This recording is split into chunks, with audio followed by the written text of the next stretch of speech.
pessoal, eu sou a professora Natália e hoje nós vamos começar a nossa parte 2 da nossa aula 5, onde nós vamos ver o diagrama de Linus-Pauling e distribuição eletrônica para átomos, nêutrons e para íons. Bom, pessoal, e aí para a gente falar sobre o que é o diagrama de Linus-Pauling e sobre distribuição eletrônica, a gente precisa relembrar alguns conceitos que a gente viu na nossa aula anterior.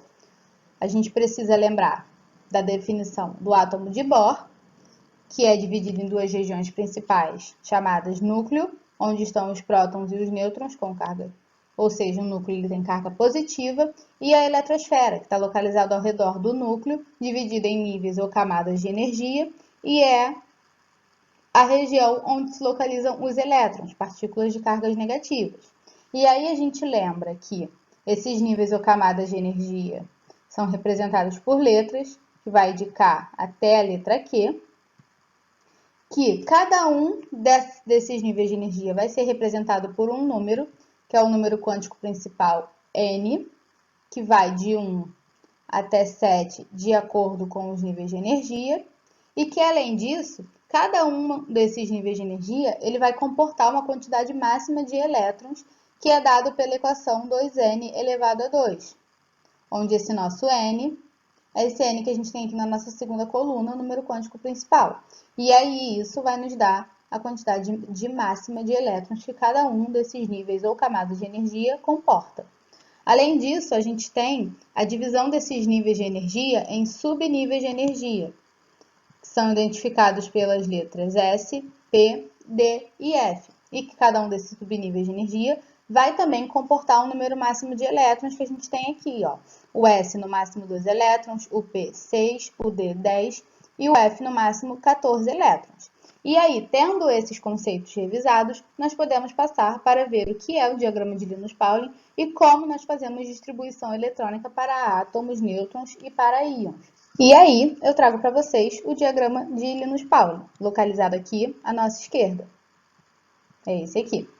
O diagrama de Linus-Pauling ele é uma representação para a distribuição dos elétrons, dos átomos dos elementos químicos, nos subníveis de energia. E ele é feito em ordem crescente de energia, partindo do princípio que quanto menor for a energia, maior vai ser a estabilidade, o que é chamado de estado fundamental.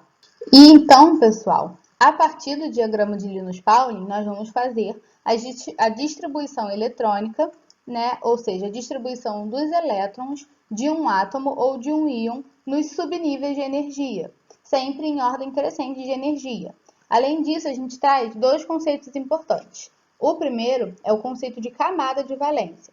A camada de valência ela vai ser aquela camada mais externa de um átomo ou um íon, ou seja, a camada que está mais afastada do núcleo.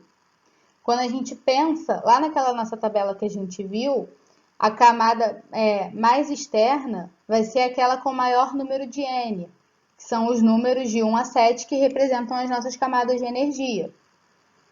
Já o conceito de subnível mais energético é aquele que, partindo do princípio que a gente está numa ordem de energia crescente, o subnível mais energético vai ser o último subnível mais energético da distribuição eletrônica. E aí, eu trago para vocês dois exemplos que vão nos ajudar a entender melhor como funciona a distribuição eletrônica, como a gente usa o diagrama de Linus-Pauling para fazer a distribuição eletrônica, para a gente poder conseguir entender melhor na prática como isso funciona. E aí, nesse nosso exemplo 1, nós vamos ter a distribuição eletrônica para o átomo de sódio, que é representado por Na, que possui o número atômico Z igual a 11.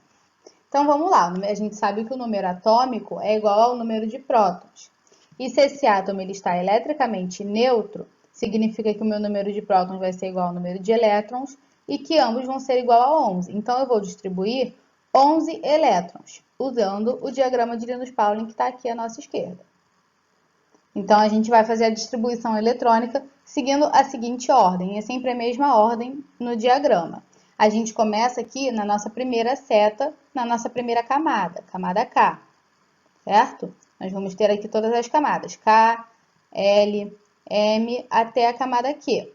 Então, a gente começa na nossa primeira camada, mais próxima do núcleo, que é a K. Nossa seta está passando inicialmente pelo 1s2. Então, a gente vai começar nessa nossa primeira seta, 1s2, seguir a direção dela até o final. Lembrando que nós vamos distribuir 11 elétrons no máximo. Então, acabou a direção dessa nossa primeira seta, a gente passa para o início da seta seguinte, 2s2. E aí, segue a direção dessa seta, vai lá para o início da seta seguinte, 2p6, 3s2. Só que aí a gente tem que fazer as contas. A gente já tinha preenchido 1s2, 2s2, nós tínhamos 4. Quando a gente preenche o 2p6, nós ficamos com 10 elétrons distribuídos. Como nós queremos distribuir 11 no máximo, quando a gente chega no subnível seguinte, que é o 3s2, nós vamos preencher com 3s1, que é o que está aqui na nossa distribuição eletrônica. Isso vai nos dar um total de 11 elétrons distribuídos. E aí, essa aqui vai ser a nossa distribuição eletrônica para o átomo neutro de sódio. 1s2, 2s2, 2p6, 3s1, 11 elétrons. No nosso exemplo 2, nós vamos fazer a distribuição eletrônica para o átomo de ferro, que possui número atômico Z igual a 26. Então, vamos lá. Se eu tenho Z igual a 26, significa que eu vou ter 26 prótons. Se o átomo ele está eletricamente neutro, significa que o número de prótons é igual ao número de elétrons, e por isso eu tenho 26 elétrons para serem distribuídos no subnível de energia, de acordo com o diagrama de Linus-Pauling. Então, vamos fazer a nossa distribuição? Como sempre, a gente começa aqui, primeira seta, 1s2. Acabou a direção da nossa seta, a gente vai para o início da seta seguinte, 2s2. Acabou a nossa seta, a gente vai lá para o início da seta seguinte, 2p6, seguido do 3s2, sempre na direção da seta. Aí acabou, a gente ainda não tem 26 elétrons, vamos lá para o início da seta seguinte, onde nós temos 3p6, seguindo a direção da seta, 4s2. E aí, aqui é bom a gente parar e contar quantos elétrons nós distribuímos até agora. Então, aqui, a gente parou aqui, ó, no 4s2. Significa que a gente tem 2 aqui, mais 2, mais 6, mais 2, mais 6, mais 2. Isso nos dá um total de 20 elétrons distribuídos até agora. Como o total que a gente precisa distribuir são 26, significa que ainda nos faltam 6 elétrons. Então, vamos lá, a gente seguiu a direção da seta e paramos no 4s2. Nossa seta acabou, a gente vai lá para o início da seta seguinte, onde nós temos esse subnível aqui, 3d10.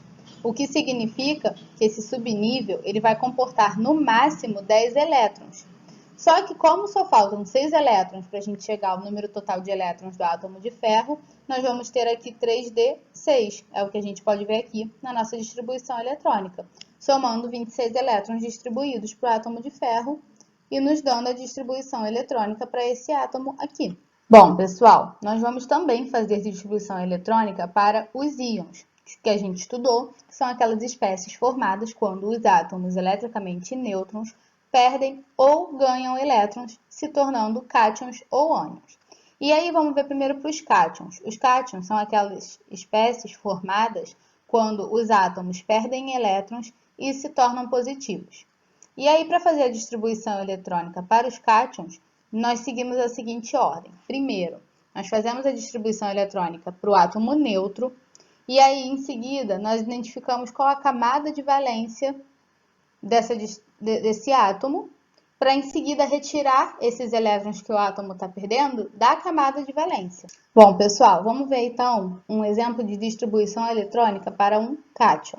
A gente vai fazer a distribuição eletrônica para o íon Fe2+. Foi o cátion formado quando o átomo de ferro com número atômico igual a 26 perdeu 2 elétrons, ficando positivo. Então, o nosso primeiro passo é fazer a distribuição eletrônica para o átomo neutro. A gente já fez essa distribuição lá no exemplo 2, mas vamos fazer mais uma vez para reforçar. Então, a gente tem que distribuir 26 elétrons, certo? Porque a gente tem 26 prótons e como o átomo está neutro, nós vamos ter 26 elétrons também. Então, a gente começa aqui sempre seguindo a direção da nossa seta no diagrama. 1s2. Aí, acabou, a gente vai lá para o seguinte. 2s2, segue a direção da seta. 2p6, 3s2, continua seguindo a direção da seta. 3p6, aqui ó, 3p6, 4s2, E aí, quando a gente para aqui no 4s2 e a gente conta quantos elétrons nós distribuímos até agora, a gente percebe que a gente já distribuiu 20 elétrons. Então, faltam 6 para totalizar os 26 elétrons do átomo de ferro que a gente quer distribuir. Então, a gente vai aqui, sai aqui do 4s2 para a nossa seta seguinte aqui, no 3d10. Isso significa que ele comporta no máximo 10 elétrons, mas como a gente só faltam 6, a gente vai preencher com 3d6. Isso nos dá a distribuição eletrônica para o átomo de ferro neutro, que é essa aqui, ó. E aí, nosso passo seguinte é identificar qual a camada de valência para esse átomo neutro de ferro. Então, lembra que a camada de valência é aquela mais afastada do núcleo, ou seja, que possui o N maior? A gente vai ter aqui a camada K, que tem N igual a 1, que foi preenchida, a camada L com 2s2, 2p6, que tem N igual a 2, a camada M, que foi preenchida com 3s2, 3p6, 3d6, que tem N igual a 3, e a quarta camada N, que foi preenchida no 4s2, que tem o N igual a 4. Então, esse é o nosso maior N nessa distribuição eletrônica. Então, a camada N vai ser a nossa camada de valência. E aí vai ser dessa camada que nós vamos retirar os elétrons que o átomo de ferro está perdendo para se tornar esse cátion Fe2+. Então, é esse aqui que a gente vai retirar, ó, esse 4s2. A gente tira os 2 elétrons daqui. Significa que esse subnível ele vai sumir, nos dando a distribuição eletrônica para o cátion Fe2+, que vai ser 1s2, 2s2, 2p6, 3s2, 3p6, 3d6. E aí, essa é a distribuição eletrônica para esse cátion. E por fim, para a gente fazer a distribuição eletrônica para os ânions, ou seja, são aqueles íons formados quando os átomos ganham elétrons e se tornam negativos, nós seguimos a seguinte ordem. Assim como nos cátions, primeiro, a gente faz a distribuição eletrônica para o átomo neutro, em seguida, a gente identifica qual a camada de valência e, para o caso dos ânions, nós acrescentamos os elétrons que esse átomo está ganhando nessa camada de valência. Então, a gente vai ver um exemplo para ver como isso funciona na prática.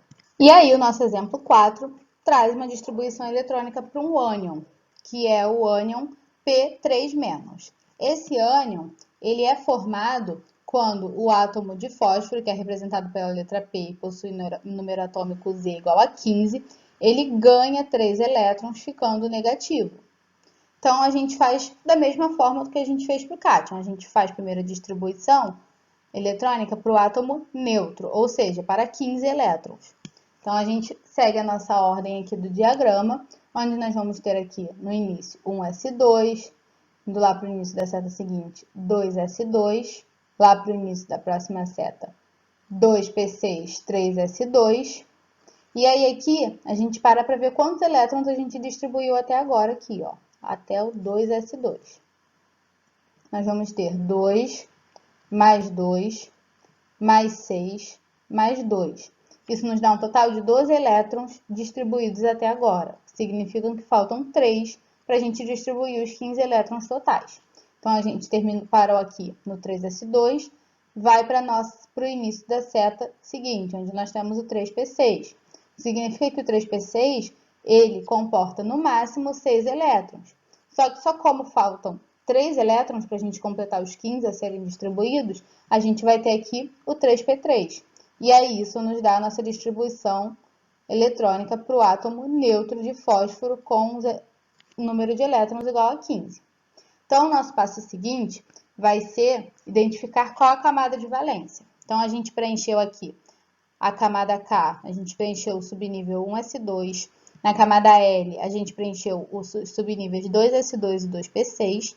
E na camada M, a gente preencheu o 3s2 e o 3p3. Então, a gente percebe que aqui na nossa ordem crescente, a camada M foi a última a ser preenchida, ou seja, ela é a mais afastada do núcleo e que possui o maior número de N, que é N igual a 3. Então, essa vai ser a nossa camada de valência e vai ser onde nós iremos acrescentar os 3 elétrons que o átomo de fósforo ganhou para se tornar o ânion P3-. Então, o que a gente vê? A nossa camada de valência é essa aqui, ó, 3s2, 3p3. O 3s2 é um subnível que já está completo, porque o subnível S comporta no máximo 2 elétrons. Já o nosso subnível P, ele comporta no máximo 6 elétrons e nós só temos 3 até agora. Então, é aqui que a gente vai acrescentar os 3 elétrons que o átomo ganhou, nos dando a distribuição eletrônica para esse ânion, onde nós vamos ter aqui um S2, 2S2, 2P6, 3S2, 3P6, acrescentando esses 3 elétrons que foram recebidos pelo átomo quando ele se tornou o ânion P3-. E aí é assim que a gente faz a distribuição eletrônica para ânions. E como nós vimos anteriormente, para os cátions. No nosso próximo vídeo, nós vamos ver 2 exercícios que sintetizam os conceitos que nós estudamos nessa nossa aula. E aí vocês já sabem, qualquer dúvida é só vocês procurarem a gente, mandarem a mensagem que a gente está sempre disponível para tirar essas dúvidas. Até a próxima, pessoal!